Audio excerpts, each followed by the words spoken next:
हिंदू विश्व के छात्र जब मोदी जी का पहला चुनाव था बहुत आकर्षित हुए थे उनके भाषणों से और उनके जो खासकर रामदेव बाबा जो बयान देते थे कि 65 रुपया वाला सामान 32 से मिलेगा, हाँ टैक्स फ्री हो जाएगा, फिर पतंजलि लेके आ गए। तो उसमें क्या होगा, किसी भी मुद्दे पर वो टिक नहीं पाए।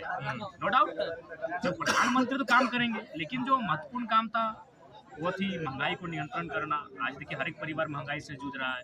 आज हर एक परिवार, आप किसी भी घर में चले जाए तो परिवार जो पर्व त्योहार है उसका कहीं ना कहीं स्थिति खत्म हो चुका है। तो इसलिए उन विषय पर अगर काम करते तो सीटों का मार्जिन बढ़ता, लेकिन उन विषय पर आपने काम नहीं किया। छात्रों के विषय पर बात नहीं किया आपने, शिक्षा रोजगार स्वास्थ्य के मुद्दों पर बात नहीं किया आपने, केवल हसदेव जंगल पर ही अपना सोचा कि उसको बेच देते हैं। तो ऐसे चीज़ों पर काम करने से मुझे लगता है कि बहुत जल्द और भी सीटें कम हो जाएंगी। ट्राइबल बहुल इलाका माना जाता है, ज़्यादातर सीटों पर उनका एक डिसाइडिंग जो है वोट होता है, शेयर होता है, वो निर्धारित करता है कि कौन वहाँ से जीतेगा। और पिछले 2 चुनाव से ये दिख रहा है कि ट्राइबल वोट जो है वो बीजेपी से हटे हैं, वो जेएमएम और इंडिया अलायंस के उम्मीदवारों के साथ हैं। खूंटी इसका एक बड़ा उदाहरण है। आपको क्या लगता है कि आपके साथ क्या ट्राइबल यूथ हैं? क्योंकि मैं ज़्यादातर ये देखता हूँ कि ट्राइबल यूथ जो है खास तौर से ना तो बीजेपी की सभाओं में दिखते हैं, आपकी सभाओं में भी भले हो सकता है, लेकिन उनकी संख्या जो है बहुत कम संख्या कम है, ये सत्य है कि और हमारे डुमरी विधानसभा में मायापुर गांव है जहां 50% ट्राइबल वोट्स हमें मिले उसमें। तो ऐसा नहीं है, पढ़े लिखे नौजवान हमारे साथ आ रहे हैं और भारी संख्या में आ रहे हैं, लेकिन जैसे विधानसभा के नज़दीक हम लोग जाएंगे और बेहतर परिणाम देखने को मिलेंगे। हेमंत सोरेन का जेल जाना आपको क्या लगता है, सही है गलत है? हाँ, देखिए अगर एज ए झारखंडी देखा जाए तो मेरे हिसाब से ईडी का जो ये रवैया है ये पूरे देश को ही पसंद नहीं आएगा। अगर यही हेमंत सोरेन अगर बीजेपी में चले जाते तो पाक साफ हो जाते, उनके दल से मुख्यमंत्री हो जाते। तो ये कह रहे हैं कि आपको बैकअप मिला है नहीं, इस चुनाव में आपको क्या कहीं से बैकअप नहीं, मिला, ये साफ होना चाहिए। कोई बैकअप नहीं। अगर बैकअप मिलता तो चुनाव जीत जाते, बैकअप मिलता तो चुनाव जीत जाते। सिर्फ हम लोग अपने संघर्ष के दम पर यहाँ तक आए हैं। अगर कोई भी बैकअप मिलता तो चुनाव को ही हम लोग जीत जाते, एक सीट तो जरूर निकलता। आप साबित तो कर दिया, अब तो बैकअप देने के लिए लोग तैयार खड़े हैं। सुनने में आया कि बीजेपी के लोग भी आपसे संपर्क करना चाहते हैं, आपके संपर्क में है। इंडिया अलायंस के लोग भी चाहते हैं कि जयराम का जो है समर्थन मिले, क्योंकि जयराम जो है वो वैकेंट जगह जिसको कि सुदेश महतो या आशु पार्टी भरती रही है उसमें सेंधमारी कर चुके हैं। तो आपके पास क्या ऑफर आ रहे हैं या इस तरह के ऑफर आते हैं? देखिए ऑफर अभी अखबारों में है, धरातल पर नहीं आए हैं, लेकिन उन ऑफरों के लेकर हम लोग स्पष्ट है कि हम लोग एक नई आइडियोलॉजी के साथ ही पॉलिटिक्स में बढ़ेंगे, जहाँ तक होगा जैसा संभव होगा। किस तरह की आइडियोलॉजी? मतलब हमारी तो शुरुआत आपने 1932 से किया, छात्रों को लेकर आप लगातार, लेकिन अब चूंकि आप पूरे झारखंड की बात कर रहे हैं तो सरांडा, आप चूंकि जंगल की बात कर रहे हैं तो सरांडा की कहानी कुछ अलग है, पाकुर की कहानी कुछ अलग है। तो वो क्या विचारधारा होगी जिस विचारधारा की आप बात कर रहे हैं? देखिए विचारधारा सबसे पहली बात है कि इस देश को बदला अगर कहीं से जा सकता है तो सदन के भीतर से बदला जा सकता है, कानूनों के माध्यम से बदला जा सकता है। तो सबसे पहले कानूनों में संशोधन होना चाहिए, या फिर जो कानूनी झारखंड को संरक्षण देने के लिए उन कानूनों को मजबूत करना चाहिए। CNTSPT कानून है, तमाम जो इस राज्य को संरक्षित करती है उन कानूनों को मजबूत करना चाहिए।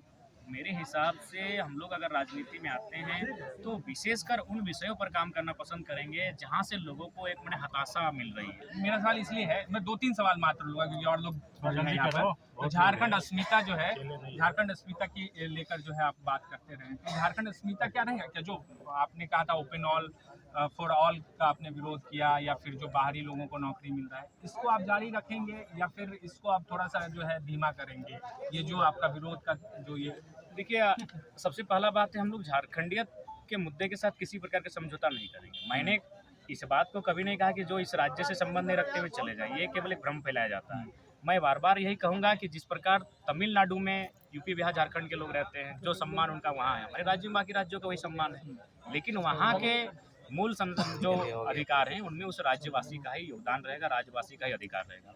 आज भारतीय जनता पार्टी देखिए ना, उड़ीसा का क्या चुनाव लड़ी, वो केवल और केवल पांडियन के मुद्दे पर लड़ी, केवल सलाहकार थे। जो सारा मुद्दा, चूंकि हम दिल्ली गए थे तो उनके एक IT सेल का लड़का भी मिला, एकदम सारा व्हाट्सएप में खोल के दिखाया कि हमारा स्लोगन क्या था, पांडियन नहीं चलेगा उड़ीसा में, वो साउथ के थे।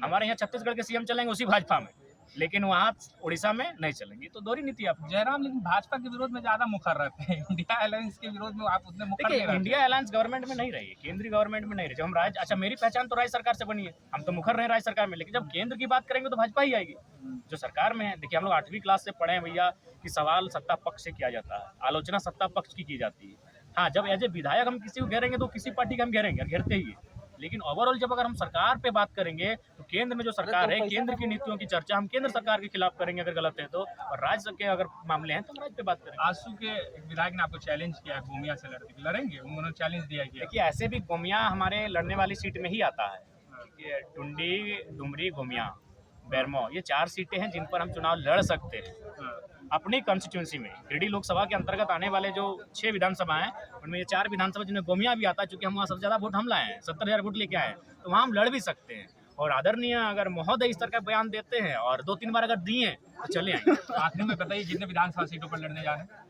8-6 48, 2-46, गोड्डा बढ़ेंगे, जमशेदपुर बढ़ेंगे, खूंटी बढ़ेंगे, मतलब 50-55 के आसपास।